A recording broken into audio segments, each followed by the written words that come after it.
Kung ikaw po ay first time na uutang sa isang loan application o kaya naman ay hindi first time pero rejected lagi sa mga loan application na ina-applyan nyo as of now. Nako, for today's video po, meron po ako sa inyong ipapakilala na loan application na as of now talagang masasabi ko na active magpa-approve ng loan application nyo ngayong 2026.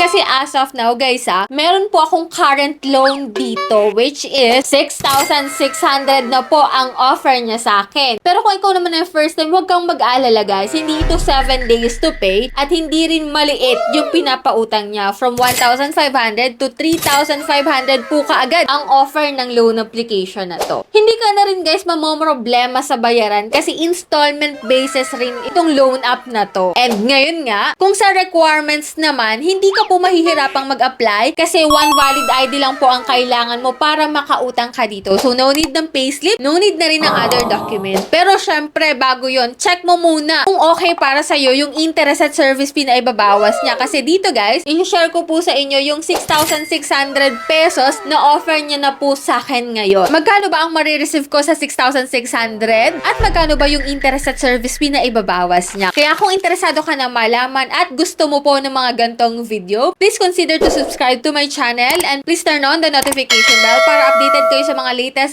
video na ina-upload ko. Kasi every video din po na ina-upload ko, kumukuha po ako ng dalawang lucky winners. And for today's video nga po, ang dalawang maswerte na napili ko ngayong araw ay itong dalawang to. Kaya congratulations po sa inyo kaagad. Claim nyo na po yung prize nyo sa aking Gmail account. Mag-PM na po kayo doon. And for those na gustong sumali dyan sa aking pag-giveaway, don't forget to like this video. Mag-iwan po ng comment dyan sa comment section at please share para may entry na rin kayo sa aking pamanti cellphone giveaway. So stay connected, stay active lang. So ngayon nga guys, ang pag-uusapan po natin is loan application na not 7 days to pay. At ito po ay si Mr. Cash. So as of now, 6,600 na po yung offer niya sa akin. Kaya kung gusto mong malaman kung magkano ang pwede mong mautang dito, so keep on watching.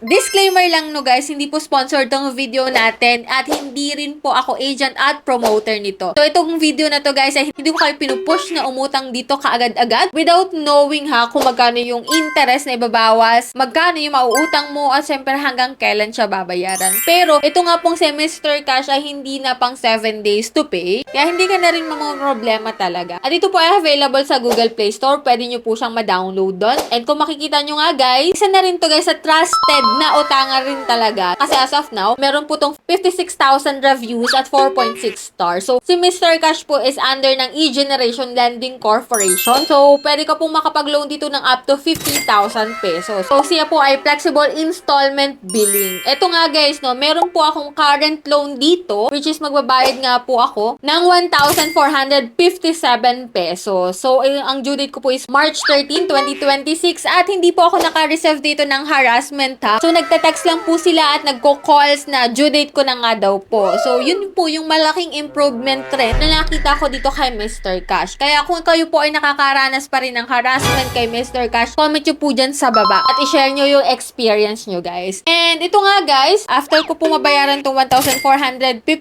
pesos, makikita mo dito na your application got rejected na kaagad. Pero kung i-click mo po yung okay, may makikita ka po dito na eligible loan amount na ako sa 6,600 pesos. So, kinilik ko po kaagad yung apply now. Pagkakataon na yun, guys. So, save and continue ko lang yan. At ito nga, guys, no, 3,500 po yung pinakamaliit na pwede ko pong mautang up to 6,600 pesos. Click ko po yung next. And yan, kung makikita mo dito, no, sa 3,500, 181 days installment daw po ito. Pay in up to 4 installments. So, click ko po yung next. Dito, guys, sa 3,500, meron po siyang service fee na 455 pesos at daily interest rate na 960.75 pesos. Doon po sa 3,500, ang mare-receive mo na lang po is 3,045 pesos. So, babayaran mo po siya ng 4,285.75 pesos. Ito po ay installment. Every 15 days po ang bayaran. So, kung 3,500 po yung babayaran mo, 1,428 pesos po yung babayaran mo within 45 days.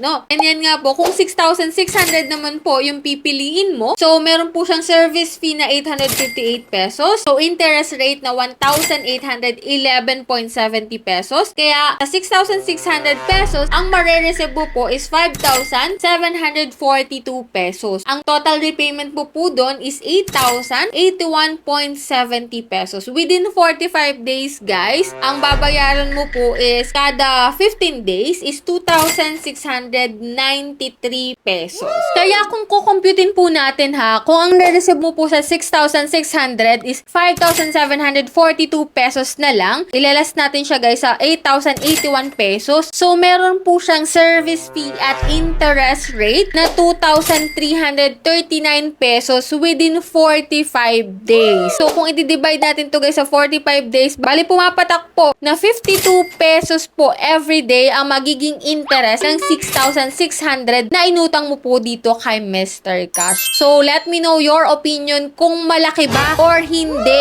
yung interest na ipinatong ni Mr. Cash dun sa 6,600 ko na pwedeng mautang sa kanya. So, comment nyo po dyan sa comment section para at least makatulong din po sa iba na gustong umutang dito kay Mr. Cash, guys. And yan po yung vlog natin for today and hoping ako na makakapag-decide ka na kung saan ka uutang ngayon, guys. So, kung urgent money naman, guys, yung kailangan mo, pwede mo rin namang i-consider tong si Mr. Cash. Pero kung nalalakihan ka po sa interest at service fee, meron na naman po tayong ibang loan application dyan na available rin na merong maliit lang po kumaltas. Kaya matutong manood ng review bago mag-apply po sa mga loan application dyan. So, that's it. Yan lang po yung vlog natin for today. Kung kayo po ay may katanungan, comment nyo lang po dyan sa baba. Syempre, kung hindi ka pa po nakasubscribe at gusto mo ng mga ganitong video, just click the subscribe button, turn on the notification bell, and be updated sa aking mga latest upload. So, bye-bye na muna for now, guys. See you on my next video.